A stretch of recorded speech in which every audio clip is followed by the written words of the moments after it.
یا جلدتاً جو تھی وہ سزا رکھی، رجم کوئی سزا نہیں رکھی۔ یہ بات یاد آ گئی بات میں سے کہ یہ تذلیل انسانیت، یعنی قرآن کریم میں نے کہا ہے بنیاد اس کی یہ ہے کہ یہ انسانیت کی تکریم کو برقرار رکھتا ہے، یہ جرم اور مجرم میں فرق کرتا ہے۔ جرم ایک لغزش ہوتی ہے جس لغزش کی سزا ملنی چاہیے، لیکن جس سے یہ جرم سرزد ہوتا ہے وہ انسان بہرحال رہتا ہے، اس کی انسانیت اس سے نہیں چھن جاتی۔ کتنی دور تک یہ بات جاتی ہے کہ تکریم انسانیت پہ حرف نہ آنے پائے، یہیں سے ایک ضمناً بات سامنے آ گئی ہمارے ہاں، اور میں سمجھتا ہوں شاید ساری دنیا میں۔ میں اپنی بیٹیوں اور بہنوں سے آج خاص طور پہ معذرت خواہ ہوں کہ مسئلہ ایسا آ گیا ہے سامنے، موضوع ایسا آ گیا ہے کہ اس میں بار بار اس چیز کا ذکر آئے گا، تو وہ ناگزیر ہے، لیکن معذرت ضروری ہے۔ میں بیٹیوں بہنوں کے سامنے یہ الفاظ بھی نہیں دہرایا کرتا۔ تو عام طور پہ جسے حرامی بچہ کہا جاتا ہے، ولد الزنا بھی اسے کہا جاتا ہے، حرامی بچہ ساری عمر معاشرے کے اندر ذلیل رہتا ہے، خوار رہتا ہے، نہایت قابل نفرت، اور اس کے متعلق کبھی کسی نے سوچنے کی زحمت بھی گوارا نہیں کی کہ اس کو کس جرم کی سزا مل رہی ہے جو ساری عمر اس ذلت کی نگاہ سے دیکھا جاتا ہے۔ بچے کے تو اپنے اختیار میں نہیں ہوتا کہ وہ منکوحہ میاں بیوی کے اختلاط کی وجہ سے پیدا ہو یا اس قسم کے اختلاط کی بنا پہ پیدا ہو، اس کا تو کوئی اس میں اختیار ہی نہیں ہوتا۔ جرم تو انہوں نے کیا تھا، اس نے کیا جرم کیا ہے؟ ساری عمر وہ کتنا ہی نیک شریف پاک باز زندگی بسر کرے، لیکن یہ بات کے ساتھ حرامی بچہ ہے، اتنی سی چیز اس کے ڈبو دینے کے لیے کافی ہے۔ این طرفہ تماشا بھی نہ کردہ گناہ گار ہے۔ کبھی سوچا ہے آپ نے کہ اس نے کیا گناہ کیا، اس نے کیا جرم کیا ہے؟ اور پھر ہر جرم کے بعد اگر کوئی توبہ کرتا ہے، معافی ملتی ہے تو جرم دھل جاتا ہے۔ اس نہ کردہ گناہ گار کا جرم وہ ہے جو دھل ہی نہیں سکتا، یعنی وہ کیا توبہ کرے گا؟ وہ تصور عیسائیت کا جو تھا کہ ہر پیدا ہونے والا بچہ اپنے اولی ماں باپ کے گناہ کا بوجھ اپنے پشت پہ لے کے پیدا ہوتا ہے، اور وہ ساری عمر وہ داغ دھل نہیں سکتا۔ انہوں نے اس میں سے پھر بھی ایک شکل نکال لی کہ حضرت مسیح علیہ السلام کے کفارے پہ ایمان لے آئے تو دھل سکتا ہے، ورنہ نہیں دھلتا۔ یعنی وہ جو گناہوں کا بوجھ لے کے آیا ہے وہ اس کا اپنا جرم و قصور نہیں ہے۔ اولی ماں باپ نے کوئی گناہ کیا، اس کا دھبا وہ لے کے آ رہا ہے اور مٹ نہیں سکتا۔ بین ہی یہ تصور ہے جو آپ اس قسم کے بچے کے متعلق ذہن میں رکھتے ہیں کہ اس کے ماں باپ نے ایک گناہ کیا، جرم کیا، اس جرم کا داغ لے کے بقول ہمارے یہ پیدا ہوا، اور یہ عیسائیت کے اس تصور کی طرح ساری عمر مٹ ہی نہیں سکتا اس بیچارے سے۔ کتنی قیامت ہے عزیزان من، ایک انسان کے بچے کو جس نے خود کوئی غلطی اور جرم قصور نہیں کیا، اس کو معاشرے میں اس قدر قابل نفرت اور قابل ذلت تصور کیا جائے، اور اس کا کی کوئی گنجائش اس کے لیے نہیں ہو کہ وہ اپنے اس داغ کو دھو سکے۔ اور یہاں سے بات یاد آ گئی مجھے، اور نظر آ گیا کہ جسے ہم حضور رحمت اللہ عالمین کہتے ہیں صلی اللہ علیہ وسلم، ان کی نگاہ رحمت و کرم کہاں تک جاتی تھی۔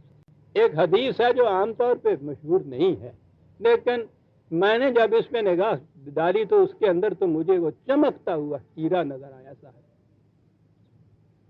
وہ حدیث یہ ہے کہ حضور نے فرمایا کہ قیامت میں لوگ اپنی ماؤں کے نام سے پکارے جائیں گے۔ آہا ہا ہا، آہا ہا ہا، کیا بات ہے اس رحمت اللہ عالمین کے، کہاں تک نگاہ گئی ہے۔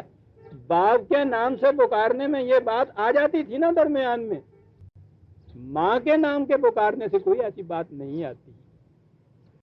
کہاں تک رعایت رکھی گئی ہے تکریم انسانیت کی کہ معاشر کے میدان میں بھی کوئی شخص اس وجہ سے وہاں بدنام نہ ہو کہ وہ باپ ایسا تھا جس کی یہ اولاد ہے۔ ماں کے متعلق تو شبہ ہی نہیں، وہ ایک ہی ماں ہوتی ہے، اس کی ماں کے نام سے یہ پکار لیا جائے۔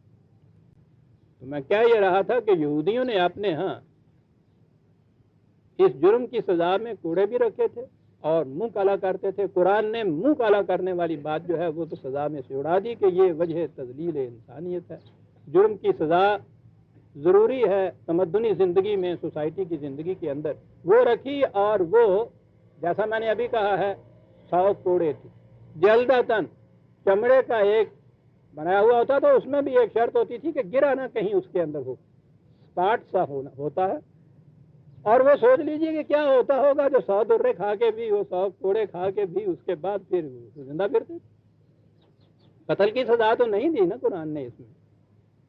تو میں نے عرض کیا ہے کہ ہمارے ہاں پھر یہ ہے کہ نہیں، شادی شدہ اگر یہ ہو تو یہ رجم یا سنگسار کیا جاتا ہے۔ قرآن کریم میں سنگسار کی سزا کہیں نہیں لکھی۔ اب مجھے معاف فرمائیے گا ذرا، اور مجھے جانا پڑا کہ یہ سزائیں ہمارے ہاں کہاں سے آ رہی ہیں، کیسے یہ چلی جا رہی ہیں۔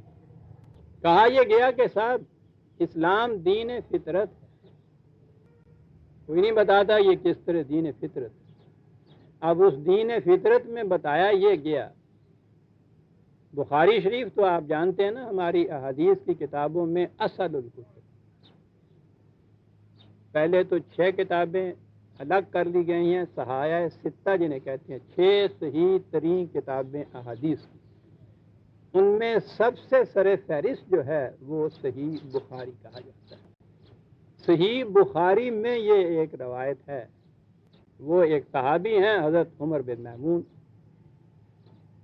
وہ کہتے ہیں کہ میں نے زمانہ جاہلیت میں قبل اسلام میں، میری بیٹیاں معاف کرتی کہ میں نے جنگل میں دیکھا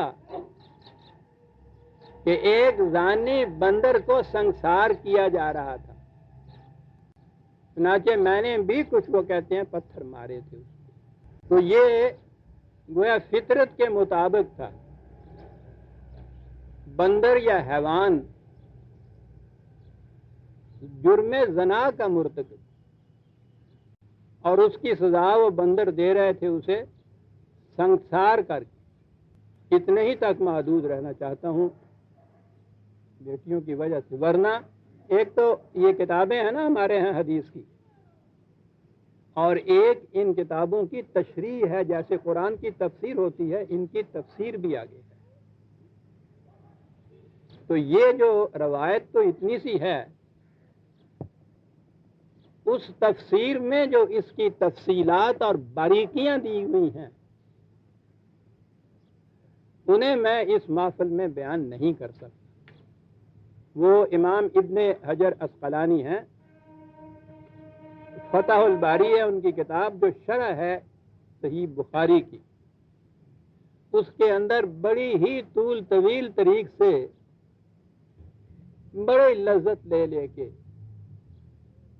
اس کی تفصیلات بیان کی ہوئی۔ اب یہ سند آپ نے دیکھ لیا کہاں سے ملی، رجم کی سزا دینے کی۔ اب آپ کہیں گے کہ صاحب یہ تو بہرحال ایک واقعہ انہوں نے بیان کیا عہد جاہلیہ کا، تو اس کے لیے ہمارے ہاں سند کیسے آ گئی؟ سند بھی موجود ہے ان روایات کی روح سے۔ تو یہ قرآن کریم کی اہمیت کو، عظمت کو کام کرنے کے لیے، نگاہوں سے گرانے کے لیے تو آپ کو معلوم نہیں کتنی روایات ہیں۔ بنیاد اس پہ ہے کہ رسول اللہ صلی اللہ علیہ وسلم اس قرآن کریم کو اس مرتب مدون شکل میں خود کتاب کی شکل میں جمع کر کے دے کے ہی نہیں گئے تھے۔ چلیے صاحب، کس شکل میں یہ تھا؟ جس کتاب عظیم کی حفاظت کی ذمہ داری خود خدا نے لے رکھی ہے۔ رسول اللہ صلی اللہ علیہ وسلم سے یہ حکم دیا گیا تھا کہ بلغ ما انزل الیک، جو تمہیں دیا جاتا ہے پہنچاؤ ان کو۔ قرآن کریم میں یہ بات ہے کہ یہ نہایت معزز کاتب ہیں جو اسے لکھتے ہیں۔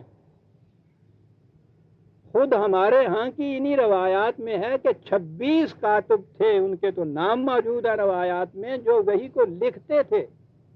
یہ بھی روایت ہے کہ وہ مسجد نبوی